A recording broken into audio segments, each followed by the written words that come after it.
It wasn't there immediately. At first I didn't know if I had a story to tell. Nick Stoller brought the idea of doing a gay romantic comedy to me, but acknowledged that he wasn't gay and wanted to build one around me. But once I sat down to think about it, it turns out I had a lot to say. And I was actually excited to say it. I think I've gotten to do a lot of fun things over the years, but they were very sort of comedy focused. I wasn't ever asked to be multidimensional or to really show different sides of myself for the most part. And so I really, cherish the opportunity to do that.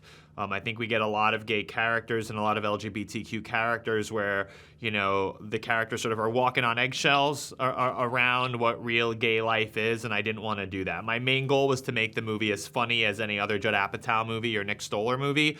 Wanted to make it a real laugh-out-loud movie that everyone, straight people, queer people, could relate to, but I also wanted it to be honest and authentic about our lives. I thought that was equally as important.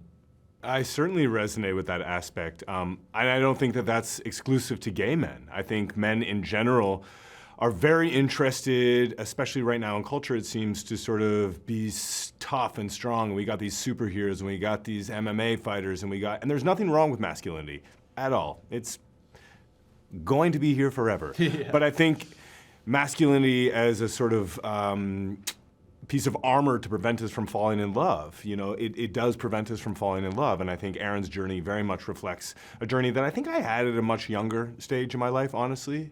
Some of the scenes at the beginning of the movie where Aaron is more shut down were some of the most difficult for me because it sort of was sad to remember that having those walls up prevents you from falling in love. I don't know. Chemistry is one of those hard to define things. We definitely felt it in the room. Luke and I did not know each other before we made the movie. We knew of each other, but we didn't know each other personally.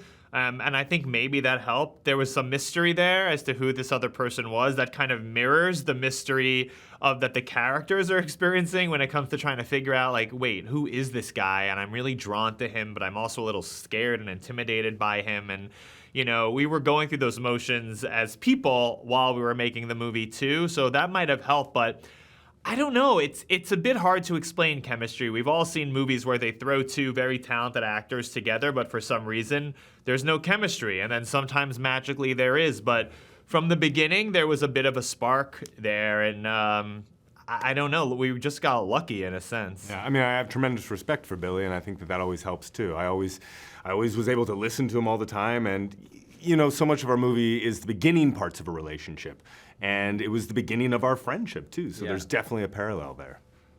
Yeah, I mean, mixed emotions, because it should have happened for so many openly LGBTQ actors before us who were just as talented or probably more talented, but quote unquote, the world wasn't ready. The industry wasn't ready, which is really infuriating, but that's what people believed. So I think that, another thing that bonds Luke and I, we're not in our 20s, we're not teenagers getting to star in our first movie. We've both been at this for a while. We've been working actors and working performers for over 20 years. So I think we realize what a rare and unique opportunity this is. I think we both really want to do a good job. We both were very grateful. The whole cast, you can sense the level of gratitude that, it was like in the air when we were shooting, because all of us being openly LGBTQ, we had to navigate a lot of obstacles in this industry that sometimes were very frustrating, but there we were getting to make this really funny, uplifting Judd Apatow movie the way many straight actors before us have gotten to do, but we never did. And I think we didn't take that for granted, and that was part of the magic of making the movie. And I look forward to the movie making a lot of money so that people can say, okay, you can have more movies. Yeah, and I think that for a while, this sort of unspoken belief in Hollywood among powers that be was that, maybe straight people didn't want to see a movie about gay people falling in love, didn't want to see a gay rom-com, which I think is ridiculous, because